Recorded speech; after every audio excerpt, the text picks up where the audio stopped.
Hey there, my name's Teresa and thanks for stopping by my channel. Today I want to talk about a new to Ulta line called Kiko Milano. Now from what I can tell, there's two different types of lines that Ulta now sells online only.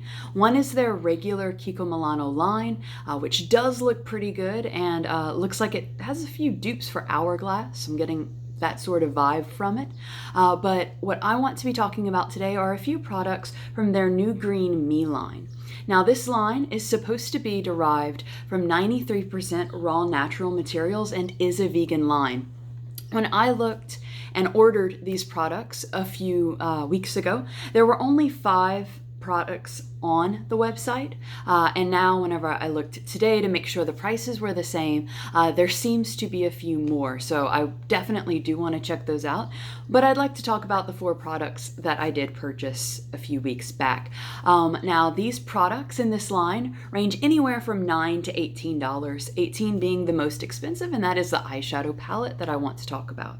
Of what I am wearing on my face today, is actually, with the exception of the lipstick, is actually from that new green line that I've purchased. Let's jump right in and we will talk about the products. So this is what the packaging looks like. It is a nice little kind of minty sage green.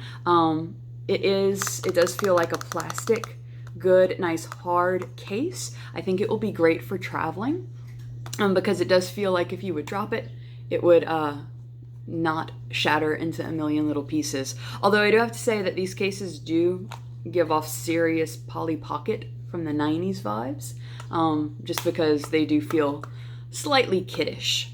What I'm holding now is their bronzer. Now their bronzer does come in 2 shades. Only 2. It's sort of their facial products. I do find it's sort of a limited line.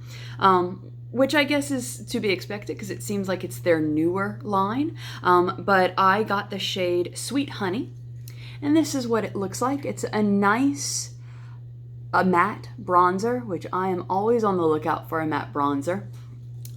It has no real red undertones, which I find that a lot of bronzers lately, for whatever reason, they do have that red undertone that as the day goes on, it sort of makes the skin look a little reddish.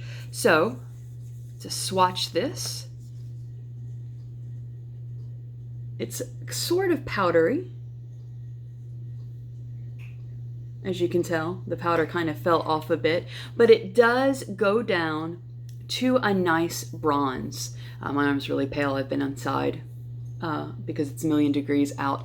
But I do find that it does give the skin a nice glow. As you can see, it was powdery. But other than that, I am pretty pleased with this one. This definitely would not be the sort of bronzer that you would use to contour your face.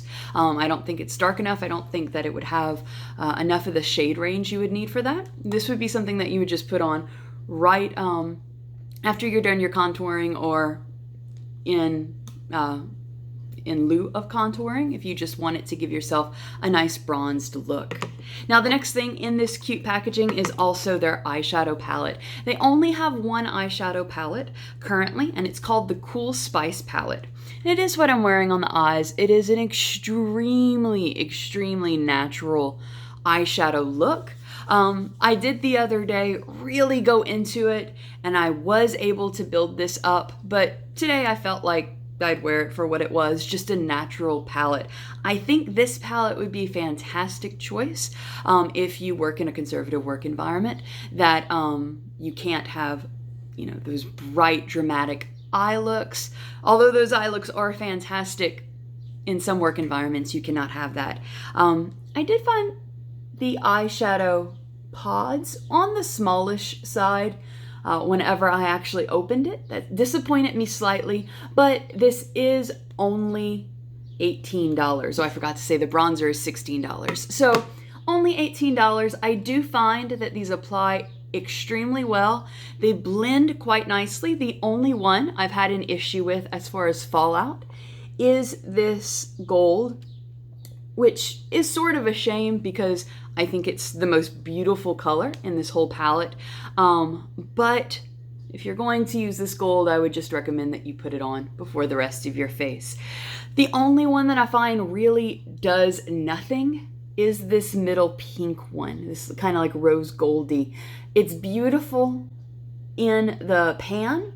It's pretty when you swatch it, but whenever it comes into the eye look, it sort of just disappears. So it's slightly disappointed in it. All right, and here are the swatches from the Kohl Spice palette.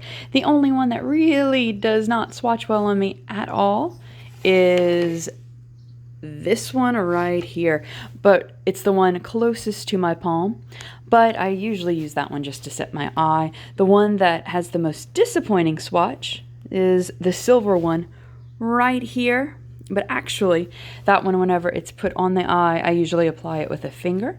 Instead of a brush, it gives a gorgeous pearlescent look to wherever I put it on the eye. Yeah, I find that there is not a lot of fallout. There is, as you can tell, it is quite dirty now, and I've been using this for about a week. There is quite a bit of kickback, but if you just pop your brush, it's perfectly fine whenever it goes onto your eye. Definitely would recommend this. The next product is another eye product that I got, and this is their Kohl eyeliner. And I got a brown. They have everything from nude to black. There's 4 colors: a nude, burgundy, this brown, and a black. But I have a lot of black eyeliners from subscription boxes, so I wanted to try this one out. I do like this one. I find, there we go. I do find that it does have a good point to it. It goes on smoothly, but it's not so soft that I feel that I would use it up a whole lot. To kind of give you a swatch, there you go. This is what it looks like. It can be quite pigmented. That was a kind of a hard swatch if you go a little lighter.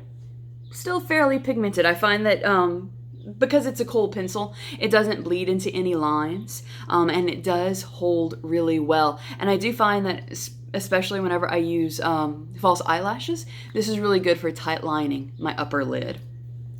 This is definitely one that I will keep on purchasing. The last product that I did purchase is their BB cream. Now their BB cream is $16. It comes in 25 milliliters or 0.84 fluid ounces, and it comes in 6 colors. Now the shade range is not that big on this, but it is just a BB cream. I find that most BB creams are sort of just their color. I was actually most impressed with this product. I find that it has an exceptional coverage for BB cream. I had to get the one in light beige. It's slightly dark on me, but I do make it work. As you can see, it's a little yellow, but once it kind of blends into the skin and I put powder on top, it kind of all meshes together. I'm really impressed with the coverage with this BB cream. I typically use NARS Radiant Tinted Moisturizer, and while I find that that's an okay coverage, this blows it out of the water. And this BB cream, and I know a BB cream and a tinted moisturizer, they're not quite the same, but they're not full coverage. I would say this one would be about a medium coverage. And this one's only 16, whereas the NARS one is upwards to 40. So I think that this is a really great value. It's buildable, which I really enjoy. And I find for the most part, it stays throughout the day. It has not broken up since I've started using it, which is good. And I find that at some points in the day, it does get, specifically in the afternoon, I do look a bit shiny, but I'm not sure if it's this product or the fact that I live in Louisiana and it's currently 103 degrees with 90% humidity. So that may have something to do with it. But I'm going to keep going with this and see exactly how well it plays throughout the rest of the summer, and specifically when fall comes. if fall ever comes. In the line currently, what they do have, they have added a highlighter, a blush, and a mascara, which I would be interested in picking up those three. The only thing from the line that I am not going to be picking up is they do have some lipsticks. Now, these lipsticks look beautiful. They are reasonably priced, but they contain castor oil in them. I guess in order to make them vegan, because I find that a lot of all-natural vegan lip products do actually have castor oil in it. And I am not a fan of putting that type of oil anywhere near my mouth. Anywhere else on like the hands or the face would be fine, but just not the mouth. So that is why I'm going to pass on the lipstick. I hope you enjoyed this little short review of Kiko Milano's new Green Me line. Subscribe to my channel if you would like, and I'll see you later. Bye!